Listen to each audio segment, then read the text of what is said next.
Who is this year's Shane McClanahan? Find out next on Fantasy Baseball Today in 5.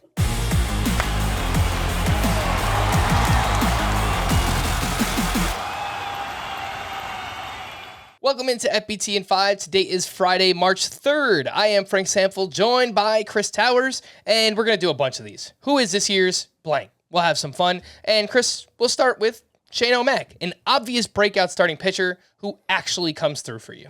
Yeah, I might be cheating with my choice because he already broke out last season. That's Christian Javier for the Houston Astros. 145 innings, really, really good ratios, really, really good strikeout rate, 33% strikeout rate, 2.5-ish ERA. He'll probably take a little bit of a step back next season because he'll be being asked to start for the full season. I think he only made 25 starts last season. But, man, he looks really good. He's got that fastball that just hitters have a really hard time picking up. It helps him generate a lot of whiffs. He gets good results on balls in play. I think he does pretty much everything you want. If he can sustain the gains he made in terms of his control last season, I think the sky's the limit for Christian Javier. He's got top 12 pitcher upside. Yep, I think so as well. He's kind of a poor man, Spencer Strider. I don't know that he should be going 3 rounds after Spencer Strider. It feels like that disparity should be a little bit closer between those two.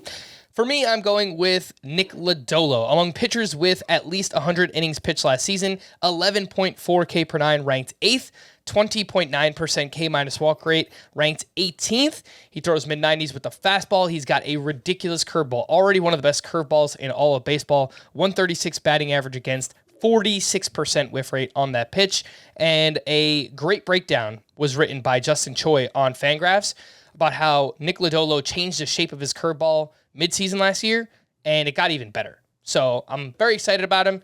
The team context is pretty shaky with the Cincinnati Reds, but I think we could get good ratios and lots of strikeouts this year from Nick Lodolo.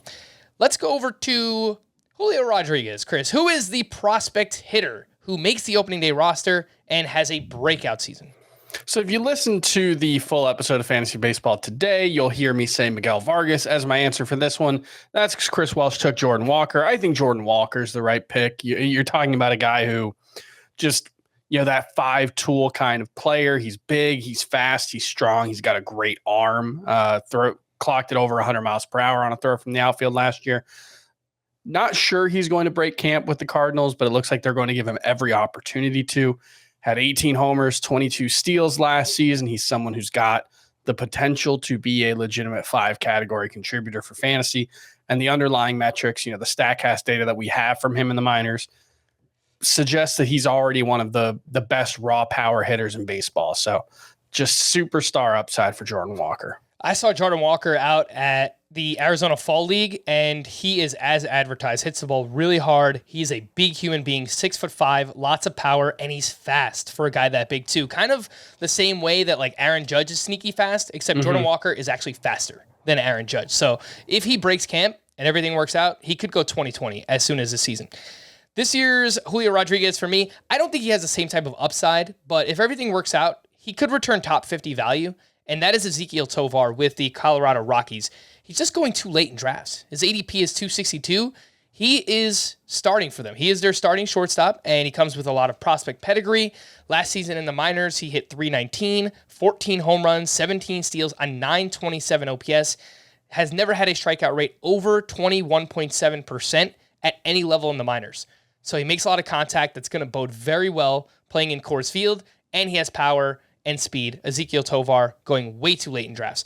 Chris, let's get to one more here, and let's do one more prospect one. Well, who is this year's Michael Harris? So a prospect who gets called up mid-season and makes a huge impact. Let's go with a hitter. Yeah, I think Anthony Volpe is a good choice for this one. We talked about him on the full show. The only problem with that for this answer is he very well may just be on the opening day roster for the Yankees. He's definitely someone to watch over the next couple of weeks. So I'll go with Elly De La Cruz, who plays for the Cincinnati Reds, has some O'Neal Cruz in his profile. He's a big dude, strikes out a lot, had a 30% strikeout rate last year. It was under 27% in the Dominican Winter League this year, which is a good sign potentially of him taking a step forward. But big power, hits the ball hard, great athlete, has the potential to be, probably not a 5-category contributor for fantasy, although he has hit close to 300 for most of his minor league career, despite the strikeouts, because the quality of the contact is so good. But, it's a O'Neal Cruz type profile, and you see like Aaron Judge is another guy, obviously elite standout in terms of quality of contact, but he's managed to be a good source of batting average because he hits the ball so well.